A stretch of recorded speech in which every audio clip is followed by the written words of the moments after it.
I welcome my select viewers to the 95th video of my YouTube channel Writer Sandhanam Speaks.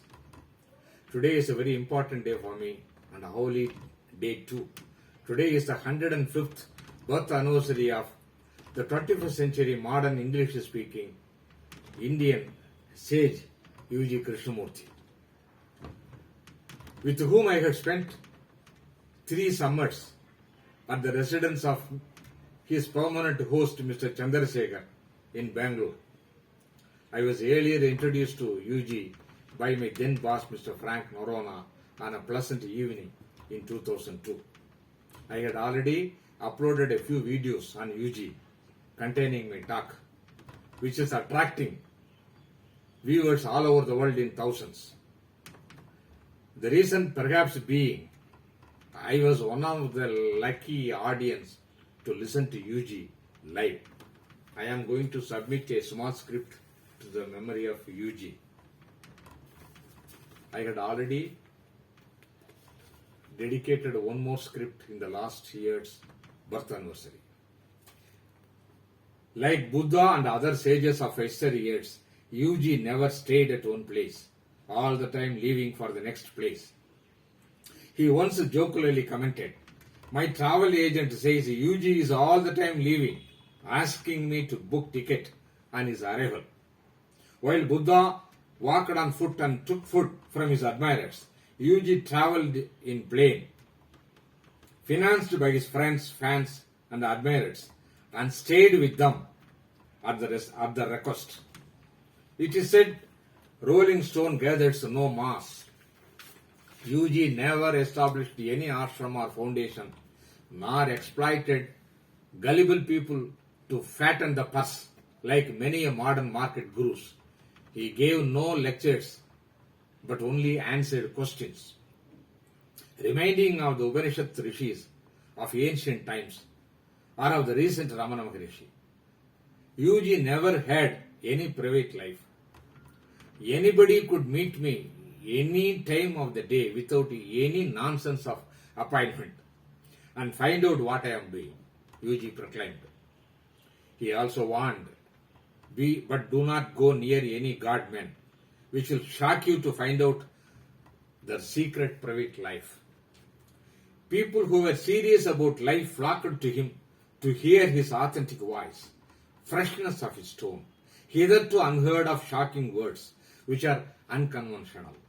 He spoke of body biology and physical mutation of the cell instead of the psychological mutation. As for me, who is grounded in Tamil wisdom and its sages, I read the mystical, spiritual Tamil songs in the light of UG's words and understood the real meaning, hitherto misunderstood by me. There is a parallel song by a Tamil Siddha, Tirumular, which talks about the body mutation. The song runs like this. "உள்ளம் பெருங்கோயில் ஊனுடம்பு ஆலயன் வள்ளல் பிரானுக்கு வாய் கோபுரவாசல் தெள்ளத் தெளிந்தார்க்கு சீவன் சிவலிங்கம் கள்ளப் புலக்குரம்பை காளா Manivilakku." This song compares a human body to a temple and senses to the doors and the deity to the sanctum sanctorium.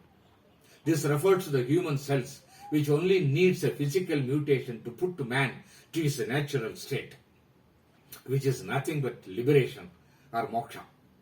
So what is the difference between this song and UG's statement that body is immortal?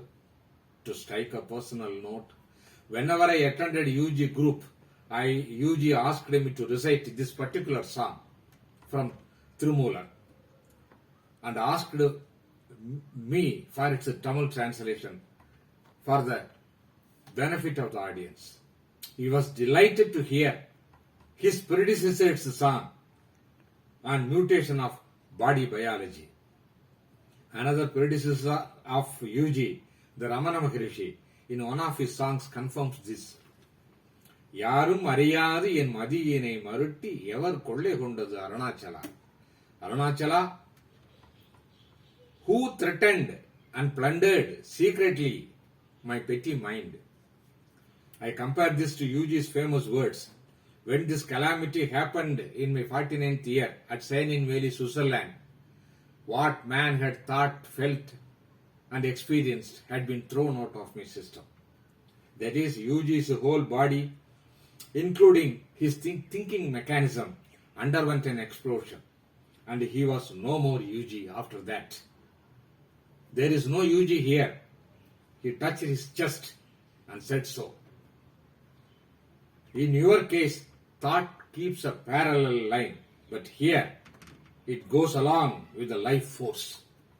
This life force is a conventional term for God, Brahman, Atman, or in the modern parlance, the primordial consciousness, which was used by UG, who was familiar with the scientific advance.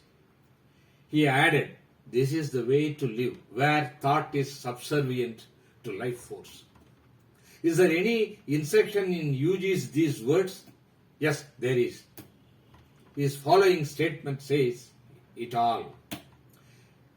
Man's three vital needs, namely clothing, food, shelter, need to be taken care of. Other than this, man's other desires and wants are born out of his self-deception. True. After his cell mutation calamity, he kept quiet for some time, and on hearing about this, friends and scientists and admirers, including Dr. David Bohm, the quantum physicist, conversed with him. This has been luckily recorded and brought out in book form. Of late, some of these recordings have been uploaded in YouTube. People could listen to UG's Sir Oracle voice in these videos. UG, like Jesus and Buddha, never wrote anything. But books are coming up. So far, more than a dozen books have been published. I myself have translated a book into Tamil, originally written by Mr. Mahesh Bhatt, U G Krishnamurti, A Life. The Tamil title is U G Krishnamurti, Oru Vaalkai. I have also written a book consisting of essays and dedicated to UG. The title of the book is Sindhanai Adimayin Dina Chidalargal, Diary Notings from the Slave of Thought, a put sentence by UG. I am reading out now some extracts from the book The Biology of Enlightenment by the prolific writer and the editor, Mr. Mukunda Rao.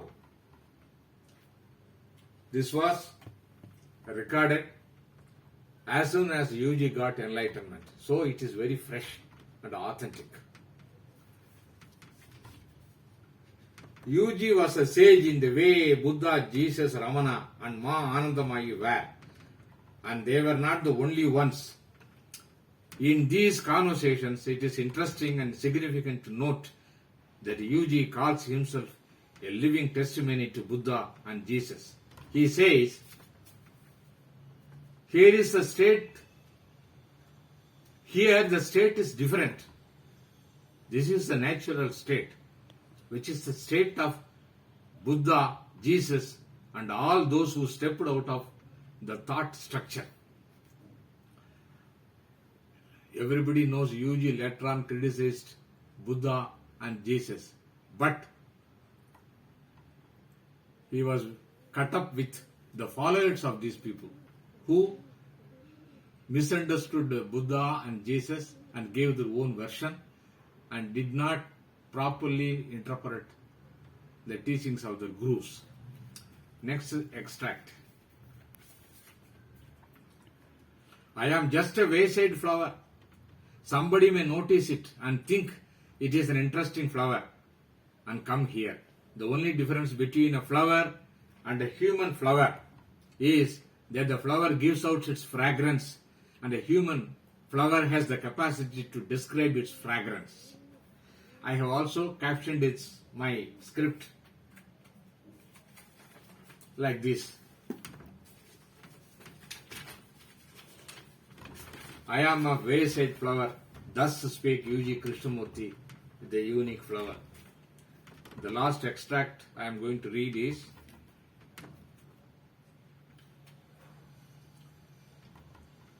you are 3/4 animal and 1/4 all these ideas and fantasies. So the animal remains an animal and you don't want to accept this fact. The only difference between you and the animal is that you are more complex. They have instincts and because of which they are very intelligent in certain things. But man has lost the animal instinct and it's in its place he has not developed the human instinct. If there is any purpose to human evolution, it is to surpass the animal in you and become fully human. Such a human being is unique and unparalleled. Once you become a human flower, you are free of sex and all other things that culture has imposed on you. The continuity of all kinds has come to an end. The evolution has come to an end. It is finished, complete. It is just a flower giving out its own fragrance. He referred to him.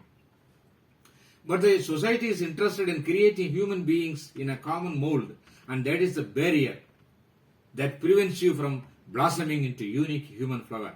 For some time, from time to time, the nature is throwing up a few individuals, pointing out that the society culture is not the way. This is it. Why and how it happens, only to a few individuals nobody knows. It just happens. You can use the words luck, chance or grace or any other word, but there is no explanation. But it can happen now to you or anybody. You don't have to wait. This is nature's law. When evolution slows down, revolution takes place.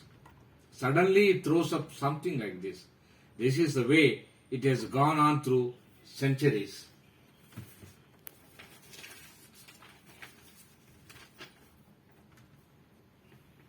U G is one of the unique flowers in the hierarchy of Jivan Muktas, whose fragrance I smelt and felt from close quarters from 2002 to 2005, before he passed away in 2007 in his 88th year at Veli Croatia, Italy.